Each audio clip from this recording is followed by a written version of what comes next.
Welcome everyone. Today we start our fifth lecture of management.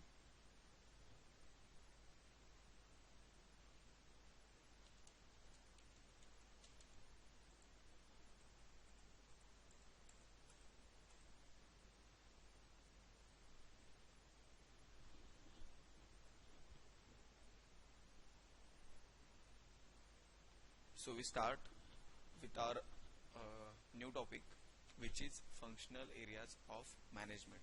म्हणजे functional areas कुठले कुठले आहेत मॅनेजमेंटचे. सो ते बघू आपण आज. The structure of an organisation is built on the basis of the management. Okay, here the function of management are divided into separate groups. Okay, which is called as functional areas of a management. म्हणजेच काय तर functions जे आहेत मॅनेजमेंटचे we will divide into a separate group. म्हणजे last लेक्चरला आपण जे बघितलेले functions. Okay, so these 5 functions we will separate और वी विल ग्रुप. आपण त्या गोष्टींना ग्रुप करणार आहोत आणि ते जे ग्रुप करणार आहे त्या ग्रुप्सना आपण काय म्हणणार आहे तर functional areas of a management. म्हणजेच काय, जर ऑर्गनायझेशन जर मोठी असेल ओके तर त्यावेळेस काय करायला लागणार आहे आपल्याला प्रत्येक जे फंक्शन आहे ते आपल्याला सेपरेटली डिवाइड करावं लागणार आहे. कुठल्या कुठल्या गोष्टींमध्ये आपण त्याला डिवाइड करणार आहोत तर ते बघू. So major areas are structured in the separate such as. आता कुठल्या कुठल्या गोष्टींमध्ये त्याला आपण सेपरेट करणार आहे किंवा ग्रुप वर्क करणार आहे तर ते काय असणार आहे. In that first one the production management, then financial management, then personnel and or we can call it as a human resource management, and fourth one the marketing management. So तुम्हाला हे लक्षात ठेवलं पाहिजे की if they're asked in exam which are the functional areas of a management, so you should know these four are कुठले कुठले आहेत चार. तर production management, functional management, production management, financial management, then personal management, and last one is a marketing management. Okay, so सिक्वेन्शनली आपण त्या प्रत्येक गोष्टी बघत जाऊ कशा कशा त्याला सेपरेट केलेले आहेत आणि त्यांचे फंक्शन्स काय आहेत. म्हणजे ऍक्च्युली प्रोडक्शन मॅनेजमेंट जर वेगळं केलं म्हणजे त्याचं वेगळं डिपार्टमेंट जर केलं तर त्यामध्ये कुठल्या कुठल्या गोष्टी त्याच्या अंडर केल्या जातात. Okay, so let start with the production management. Okay, this is the first functional area of a management and it means that. म्हणजेच काय असणार आहे तर production is a word which is related to a manufacturing of a goods and production management is also known as manufacturing management. म्हणजे काय तर हे production management जे आहे ते कुठल्या गोष्टी रिलेटेड आहे तर मॅन्युफॅक्चरिंग रिलेटेड आहे. म्हणजे कुठली तरी गोष्ट बनवायची आहे. ओके, एक गुड्स म्हणजे आपण म्हणतो बघा एखादं प्रोडक्ट बनवायचं आहे. ओके, या सगळ्या ज्या गोष्टी बनवल्या जातात म्हणजे एखादी गोष्ट मॅन्युफॅक्चरिंग करणं हे जे कुठल्या डिपार्टमेंटकडे दिलं जातं ते काय असणार आहे. In today's world goods are not only physical goods but also services. Okay, म्हणजे आजकाल काय आहे की नॉर्मली आता असे पब्लिक सेक्टर्स आहेत किंवा अशा कंपनीज आहेत त्या फक्त तुम्हाला प्रोडक्ट प्रोव्हाइड नाही करतात तर सर्व्हिस प्रोव्हाइड करणाऱ्या सुद्धा कंपनीज आहेत. आपण एक आता एक्झाम्पल बघूया. बिग बाजार मध्ये जर तुम्ही बघायला गेला तर बिग बाजार मध्ये भरपूर प्रोडक्ट असतात. बरोबर आहे, म्हणजे वेगवेगळ्या कंपन्यांकडनं भरपूर प्रोडक्ट बिग बाजार मध्ये ठेवले जातात. पण एक्झाम्पल बघूया म्हणजे नेस्ले सारखी कंपनी असेल, टेस्टी ट्रीट असेल किंवा ब्रिटानिया असेल, या अशा वेगवेगळ्या कंपन्यांचे वेगवेगळे प्रोडक्ट तिथे ठेवले जातात. म्हणजे काय आहे बिग बाजार मध्ये काय आहे तर वेगवेगळ्या कंपन्या त्या बिग बाजार मध्ये वेगवेगळे प्रोडक्ट देतात. पण बिग बाजारला प्रोडक्टच देतात अशा कंपन्या नाही आहेत. बाकी दुसऱ्या सुद्धा कंपन्या आहेत ज्या बिग बाजार मध्ये स्वच्छता ठेवण्यासाठी म्हणजे हाऊसकीपर आपण म्हणतो. बरोबर आहे, तर वेगवेगळे हाऊसकीपिंग म्हणजे मॅन पॉवर प्रोव्हाइड करणारी सुद्धा कंपन्या आहेत जे भरपूर मेंबर प्रोव्हाइड करतात जे तिथं डेली स्वच्छता ठेवतील. बरोबर आहे, परत तिथलं जे इलेक्ट्रिकल मेंटेनन्स आहे तर मेंटेनन्स करण्यासाठी एखादी मॅन पॉवर असणार ती सुद्धा एक कंपनी आहे. ओके, देन आपण काय म्हणू शकतो सिक्युरिटी गार्ड जे आहेत तर सिक्युरिटी गार्ड प्रोव्हाइड करणारे सुद्धा कंपनी आहे. म्हणजे काय तर वेगवेगळ्या सर्व्हिस प्रोव्हाइड करणाऱ्या सुद्धा कंपन्या एक्झिस्ट आहेत या कंपन्या. ओके, तेच म्हणायचं होतं. In today's world goods are not only a physical goods okay but also a service. The product is the combination of inputs and output by which company produces the goods and services. Okay, the input and output म्हणजे काय आहे, तर एखाद्या कंपनीमध्ये जेव्हा raw material असते, okay, तर एखाद्या कंपनीमध्ये रॉ मटेरियल इनबिल्ट होणार, आपण हे म्हणू A1 सायकल आपण कन्सिडर करू. ओके, हिरोची A1 सायकल आपण कन्सिडर करू. तर हिरोमध्ये काय असणार आहे की तिथं सगळ्या गोष्टी बनवल्या जात नसणार आहेत, तर बेस मटेरियल किंवा रॉ मटेरियल जे आहे ते बाहेरून आलं जाणार येत असणार आहे कंपनीमध्ये. ओके, तर ते काय असणार आहे, इनपुट असणार आहे. आणि आउटपुट काय असणार आहे, तर त्याचे पूर्ण कंप्लीट झाल्यानंतर सायकल जे बाहेर जाणार आहे, ओके, ते काय असणार आहे, आउटपुट असणार आहे. ही इनपुट आणि आउटपुट जी चेन आहे ती सगळी पूर्ण कुणाच्या अंडर असणार आहे, द प्रोडक्शन मॅनेजमेंट. ओके, हे प्रोडक्शन मॅनेजमेंटच्या अंडर ह्या गोष्टी असणार आहेत. तर आता बघू, there for production management is also known as a operational management. तर आता बघूया स्कोप ऑफ प्रोडक्शन मॅनेजमेंट. आता त्यामध्ये स्कोप काय असणार आहे, त्याच्या अंडर कुठल्या कुठल्या गोष्टी असणार आहेत.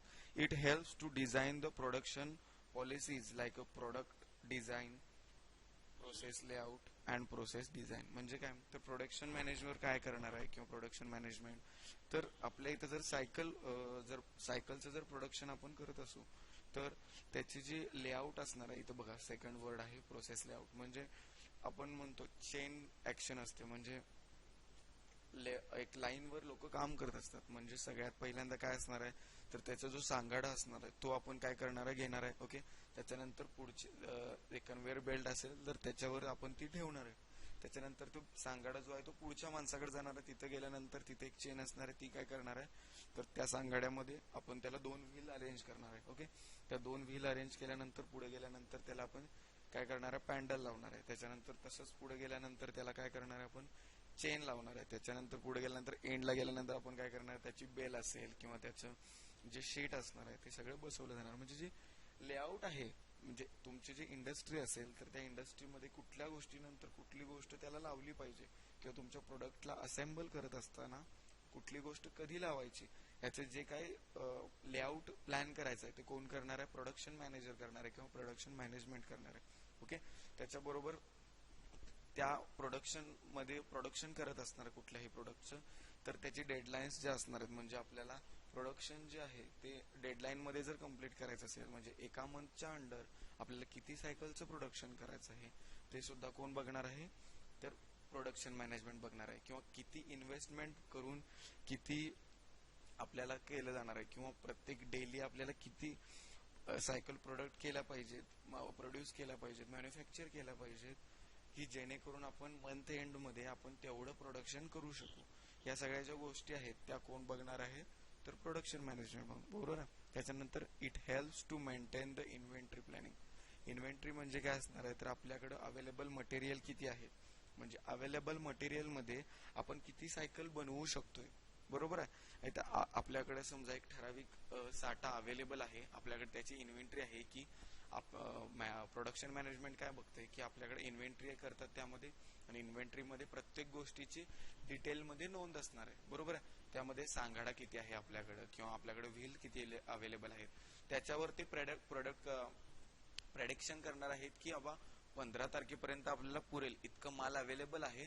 सो आपल्याला काय करायला लागणार आहे की आणखीन उरलेल्या 15 दिवसाच्या प्रोडक्शनसाठी आपल्याला आणखीन मटेरियल मागवावं लागणार आहे. ओके, ह्या सगळ्या जे इन्व्हेंटरी आहे ते कोण बघणार आहे, तर प्रोडक्शन मॅनेजमेंट बघणार आहे. ओके, लास्ट आहे बघा मटेरियल हँडलिंग. म्हणजे आपलं मटेरियल आहे ते स्टोअर कुठं करायचं आहे, तर स्टोअर कुठं करायचं, त्याच्यानंतर त्याला सिक्वेन्शनली कसं घेता येईल आपल्याला, तर त्याचं कुठलं मटेरियल किती प्रमाणात वापरायचं आहे. बरोबर आहे. या सगळ्या गोष्टी ज्या आहेत त्या प्रोडक्शन मॅनेजमेंटच्या अंडर येणार आहेत. तर पुढचं बघूया आपण फायनान्शियल मॅनेजमेंट. फायनान्शियल मॅनेजमेंट मध्ये काय असणार आहे, तर financial management is a process by which company can arrange the financial policies and decision of an organization. म्हणजे काय, तर आपली कंपनी आहे तर तिथं काय असणार आहे, तर एक फायनान्शियल मॅनेजमेंट साठी एक वेगळं डिपार्टमेंट असणार आहे. ते फक्त आणि फक्त लक्ष कुठल्या गोष्टीवर करणार आहे, तर आपल्याला कंपनीचे जर काही रिक्वायरमेंट आहेत, म्हणजे कंपनीला पैशांची गरज आहे, तर तिथून कुठून आपण पैसा कलेक्ट करू शकतोय, किंवा आपले शेअर्स होल्डर कोण कोण आहेत, आपण शेअर्स डिस्ट्रीब्यूट कसे करू शकतोय, त्यातून पैसा कसा मिळवू शकतोय, जेणेकरून आपली जी चेन आहे, म्हणजे आपल्या कंपनी आपण कसं पैसा जनरेट करू शकतोय, ते कसं युटिलाइज करू शकतो, म्हणजे कुठल्या कुठल्या मशिनरीज जर आपल्याला घ्यायच्या असतील तर त्या सगळ्या कोण बघणार आहे, तर फायनान्शियल मॅनेजमेंट बघू शकणार आहे की आपण ह्या मंथमध्ये आपल्याकडे तेवढा प्रॉफिट आहे का. जर प्रॉफिट असेल तर आपण त्यावरच इन्व्हेस्ट केलं पाहिजे का, तर त्यावर इन्व्हेस्ट जर केलं तर ते इन्व्हेस्ट केल्यानंतर आपले जे एम्प्लॉई आहेत त्यांचा आपण पगार करू शकतोय का. बरोबर आहे. म्हणजे पैसा रिलेटेड जे काही रिक्वायरमेंट्स आहेत किंवा आपण बाहेर देणार आहे, ओके, पैसा येणार कुठून आणि पैसा आपण इन्व्हेस्ट कुठे करायचा, या दोन गोष्टीचा जो समतोल राखणारे जे डिपार्टमेंट असणार आहे ते कुठलं असणार आहे, तर फायनान्शियल मॅनेजमेंट असणार आहे. ओके, तर आपण बघूया फायनान्शियल मॅनेजमेंटचे दोन अप्रोचेस आहेत. त्यामध्ये ट्रॅडिशनल म्हणजे आता पिढी चालत आलेलं काय आहे, तर it manages the long term resources, म्हणजे लॉंग टर्म साठी जे रिसोर्सेस आहेत त्या गोष्टीवर ते जास्त भर देत होते. And they ignore the short term financial requirement, म्हणजे शॉर्ट टर्म साठी ज्या काही गरजा असणार कंपनीच्या त्या गोष्टींवर जास्त लक्ष द्यायचं. आधी आधी जे फायनान्शियल मॅनेजमेंट असायचं ते काय करायचं की शॉर्ट टर्म साठी ज्या रिक्वायरमेंट आहेत, फायनान्शियल रिक्वायरमेंट आपल्या ऑर्गनायझेशनच्या, त्याला जास्त इम्पॉर्टन्स द्यायचे नाही, लॉंग टर्म साठी द्यायचे. म्हणजे फॉर एक्झाम्पल एखादी मशीन आहे, ओके, तर ती मशीन काय करते की एकदा तुम्ही ते परचेस केल्यानंतर तर तुम्हाला लॉंग टर्म साठी 2-3 वर्ष ती कंटिन्युअस मशीन चालू राहणार आहे आणि त्याच्यानंतर आपल्याला भरपूर पैसा जनरेट होणार आहे. ओके, तर ती फायनान्शियल मॅनेजमेंट काय करायचं की त्या मशीन परचेस करण्यासाठी ते पूर्ण त्याचे एफर्ट्स लावायचे की आपण कुठून कुठून आपण फंड जनरेट करू शकतो आणि जेणेकरून तिथं आपण ते लावून ती मशीन आपण परचेस करू शकतो. ते शॉर्ट बघायचे नाही, म्हणजे की मेंटेनन्स कसा केला पाहिजे किंवा त्याचा मेंटेनन्सला आपण पैसा देऊया जेणेकरून आपल्याकडे एक्झिस्ट ज्या गोष्टी आहेत त्या गोष्टी सक्सेसफुली रन करून आपण चालू गोष्टींवर जास्त ते लक्ष द्यायचे नाही, ते काय करायचे लॉंग टर्म वर बघायचे. तर मॉडर्न अप्रोच काय आहे की how many sources of finance, म्हणजे काय का बघतात की आपल्याकडे नंबर ऑफ सोर्सेस कुठे कुठे, म्हणजे आपण पैसा कुठून कुठून कलेक्ट करू शकतो. आणि पुढचं काय असणार आहे, how profit we will distribute, म्हणजे प्रॉफिट जर जनरेट झाला तर तो आपण डिस्ट्रीब्यूट कसा करायचा, म्हणजे लोकांना बोनस द्यायचे का, म्हणजे लोकांना बोनस दिल्यानंतर की ते जर समजा एम्प्लॉईला बोनस मिळाला तर एम्प्लॉईला बोनस मिळाल्यामुळे ते काय करणार आहे की आणखीन जास्त एफर्ट्स देऊन काम करणार आहे आणि ऑटोमॅटिकली जास्त एफर्ट्स देऊन काम केल्यामुळे आपलं काय होणार आहे, तर फायनान्शियल ग्रोथ आहे ती आपली काय होणार आहे, वाढणार आहे. तर प्रॉफिट जो आहे तो आपण कसा डिस्ट्रीब्यूट करायचा, तो आपण नवीन मशीन परचेस करायचं आहे तिथं द्यायचं आहे की किंवा आपले जे वेंडर आहेत आपण ज्या लोकांना पैसे द्यायचे आहे अजून त्यांचे पैसे प्रोव्हाइड करायला पाहिजे, की एम्प्लॉईंची वेळच्या वेळी सॅलरी करायची आहे, की एम्प्लॉईंना जास्त प्रॉफिट झाला असेल तर त्यांना आपण बोनस देऊ शकतो. अशा गोष्टीचा जे काही विचार करण्याची आपण ज्यांना राईट्स दिले आहेत ते कुठं आहे, फायनान्शियल मॅनेजमेंट. ओके, तर पुढचं काय आहे बघा, what size and volume of a firm should be, म्हणजे आपलं जे व्हॉल्यूम आहे, म्हणजे आपण म्हणतो बघा 30 बिलियनची कंपनी आहे किंवा म्हणजे आपण त्या जे टर्नओव्हर आहे कंपनीचा त्या टर्नओव्हरवर त्या कंपनीची जी व्हॉल्यूम आहे तो डिपेंड असणार आहे. बरोबर आहे. तर कंपनीचा व्हॉल्यूम काय आहे ते कोण डिसाइड करत असते, तर फायनान्शियल मॅनेजमेंट. आणि ती काय असली पाहिजे, आपण कंपनी कशी वाढवू शकतोय, या सगळ्या गोष्टीचा अंदाज कोण घेते, तर फायनान्शियल मॅनेजमेंट. पुढचं बघूया, the personal and human resource management. आपण बघितलं असेल बघा, HR आपण दरवेळेस ऐकत असतो. ऍज अ इंजिनिअरिंग स्टुडंट आपल्याला माहित असतं की HR कोण आहे कंपनीचा किंवा त्यांना कसं अप्रोच व्हायचं आहे आपल्याला. ओके, HR म्हणजे काय, तर एखादी कंपनी असेल तर तिथं मॅन पॉवर प्रोव्हाइड करायचं काम कंपनी कोण करते, तर HR डिपार्टमेंट करत असते.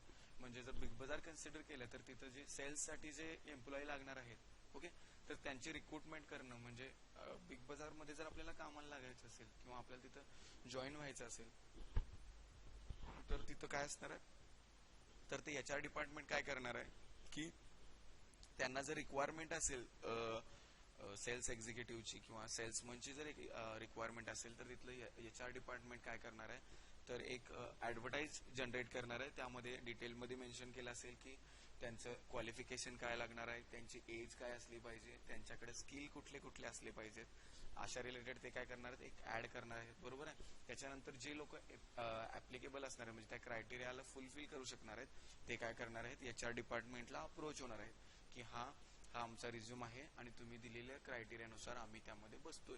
तर त्याच्यानंतर त्यांचे इंटरव्ह्यू कंडक्ट करणं, ओके, इंटरव्ह्यू कंडक्ट केल्यानंतर त्यांना ट्रेनिंग देणं आणि ट्रेनिंग दिल्यानंतर त्या कंपनीसाठी किंवा त्या बिग बाजारमध्ये जी कंपनी आहे त्या कंपनीसाठी मॅन पॉवर प्रोव्हाइड करायचं काम कोण करणार आहे, तर हे HR डिपार्टमेंट करणार आहे. ओके, हे असणार आहे HR डिपार्टमेंट. त्याचा ऑब्जेक्टिव्ह काय आहे तर बघा, to utilize the human resources, म्हणजे आपल्याकडे जे अवेलेबल मॅन पॉवर आहे त्या अवेलेबल मॅन पॉवरना किती ते किती प्रत्येकांच्या शिफ्ट वाईज काम करून घेणं, किंवा म्हणजे समजा 100 लोक आहेत तर त्यातले पहिल्या मॉर्निंगच्या शिफ्टसाठी 50 लोकांना ठेवणं, किंवा आणि इव्हिनिंगसाठी 50 लोकांना ठेवणं, किंवा त्यांच्या म्हणजे प्रत्येक एम्प्लॉई हा अवेलेबल असेल अशा पद्धतीनं. असं नाहीये की बाबा हा कोणाच्या तरी वेगवेगळ्या रिक्वायरमेंट असणार की बाबा हा मी मॉर्निंगला काम नाही करू शकत, मी इव्हिनिंगला करतोय, तर त्या गोष्टी अंडरस्टँड करणं, त्या पद्धतीनं कॅटेगराईज करणं एम्प्लॉईजना. तर ह्या सगळ्या गोष्टी ह्याच्या अंडर येणार आहेत. To motivate employees and individual, त्या एम्प्लॉईजना मोटिवेट करणं त्यांच्या पर्सनल स्किलनुसार, जेणेकरून ते त्यांचा 100% देतील. Okay, to framework plan policies and procedure, म्हणजे जे प्लॅन आहेत त्याचं फ्रेमवर्क करून योग्य ते एम्प्लॉई योग्य त्या डिपार्टमेंटला प्रोव्हाइड करणं, म्हणजे ज्याचं मार्केटिंग स्किल चांगलं आहे तर त्याला जिथे जास्त मार्केटिंगची गरज आहे तिथं प्रोव्हाइड करणं. ओके, आणि ज्याला मार्केटिंग स्किल कमी असेल त्याला जिथं मार्केटिंग केलं नाही तरी चालेल अशा डिपार्टमेंटला त्याच्या तिथं रिक्रूट करणं, या सगळ्या गोष्टी त्यात येणार आहेत. Okay, to achieve organization objective, ऑर्गनायझेशनच्या ज्या ऑब्जेक्टिव्ह असणार आहेत HR रिलेटेड त्या सगळ्या त्यामध्ये आपण कव्हर करतोय. टू प्रोव्हाइड प्रॉपर ट्रेनिंग, मी पहिल्यांदाच सांगितल्याप्रमाणे जर नवीन रिक्रूट केलेल्या लोकांना जर काही प्रॉपर ट्रेनिंग प्रोव्हाइड करायचं असेल तर ते सुद्धा काय करणार आहे, ह्युमन रिसोर्स मॅनेजमेंट करणार आहे. Marketing management. Okay, the marketing management is an important function area of organizational management responsible for flow of goods and services from the manufacturer to a consumer. आता सगळ्यात महत्वाचं काय आहे की आपलं मॅन्युफॅक्चरिंग युनिट आहे, आपण तिथं भरपूर प्रोडक्ट मॅन्युफॅक्चर करून ठेवलेलं आहे, पण जोपर्यंत आपण ते प्रोडक्ट विकत नाही, आपलं प्रोडक्ट जोपर्यंत कन्झ्युमर पर्यंत पोहोचत नाही तोपर्यंत आपल्याला प्रॉफिट जो आहे तो काय आहे, मिळणार नाहीये. बरोबर आहे, म्हणजे सगळ्यात महत्वाचं काय आहे तर आपल्या प्रोडक्टचं मार्केटिंग करणं महत्वाचं आहे. आपलं प्रोडक्ट हे तळागाळात प्रत्येक लोकांपर्यंत पोहोचणं महत्वाचं आहे. बरोबर आहे, तर प्रत्येक तळागाळात जर ते पोहोचलं तर आणि तरच काय होणार आहे, लोक आपलं ते प्रोडक्ट परचेस करणार आहेत, देन अँड देन ओनली आपल्याला काय होणार आहे तर प्रॉफिट मिळणार आहे. बरोबर आहे, म्हणजे काय तर marketing plays very important role. Okay, म्हणताना काय करतात की आजकाल एक ट्रेंड आलेला आहे की कंपनी जर असेल तर कंपनी काय करते, 40% त्याचं जे प्रॉफिट आहे ते काय कशावर इन्व्हेस्टमेंट करते, ते तर परत मार्केटिंगवर इन्व्हेस्टमेंट करते, जेणेकरून आपल्याला जे सेल आहे तो आपला वाढत जाईल. तुम्हाला मी एक केस स्टडी सांगतो, त्यावर तुम्हाला अंदाज येईल की आधी काय असायचं की पोलिओचा जो डोस आहे, बरोबर आहे, ते लोक घ्यायला जायचे नाहीत. त्यामुळे काय झालं की गव्हर्नमेंटच्या लक्षात आलं की हा पोलिओ जो आहे तो एक असा आजार आहे की तो प्रसार होतोय, म्हणजे जन्मलेल्या एक थोड्या एज पर्यंत ते पोलिओचा डोस देणं गरजेचं आहे, पण लोक काय करतात त्याला कॅज्युअली अप्रोच करतात आणि ते घेत नाहीयेत लोक.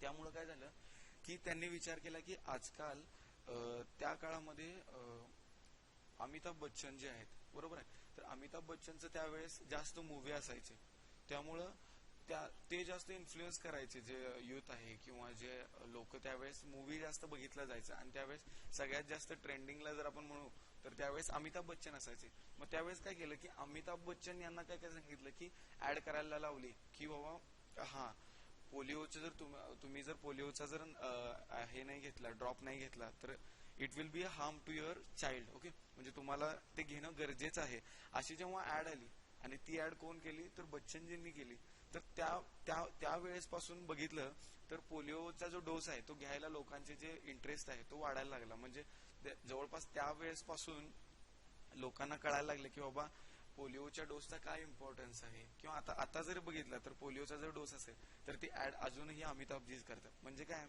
तर एखाद्या प्रोडक्टला कसं करून आपण मार्केटमध्ये आणू शकतो, किंवा काय केल्यानंतर त्याची मार्केटमध्ये रिक्वायरमेंट जे आहे, लोकांची जे इंटरेस्ट आहे तो वाढेल, किंवा अशी काय अमाऊंट ठेवली पाहिजे जेणेकरून लोकांचा अप्रोच वाढेल की बाबा हा एवढ्या किमतीत ही गोष्ट आहे आणि ती आपण घेतली पाहिजे. बरोबर आहे, मग त्याची प्राइस डिसाईड करणं, त्याचं मार्केटिंग करणं, जेणेकरून आपल्या कंपनीचा सेल वाढेल, या गोष्टीचं जे काही बघण्याचे जे डिपार्टमेंट आहे ते कुठलं आहे, मार्केटिंग डिपार्टमेंट. बरोबर आहे, त्यामध्ये फंक्शन्स बघा कुठले कुठले आहे, capture the marketing opportunity, planning marketing, okay, planning marketing opportunities, then providing better marketing organization, provide motivation, then evaluating marketing efforts, म्हणजे कुठल्या कुठल्या एफर्ट्स कसे कसे घेतले पाहिजेत जेणेकरून आपलं मार्केटिंग स्ट्रॉंग होईल, आणि मार्केटिंग स्ट्रॉंग झाल्यानंतर आपल्याला काय मिळणार आहे, तर आपला जो एंड रिझल्ट आहे म्हणजे प्रॉफिट जे मिळणार आहे ते जास्त मिळणार आहे. बरोबर आहे. या सगळ्या गोष्टी कुठल्या रिलेटेड आहेत, तर मार्केटिंगच्या रिलेटेड.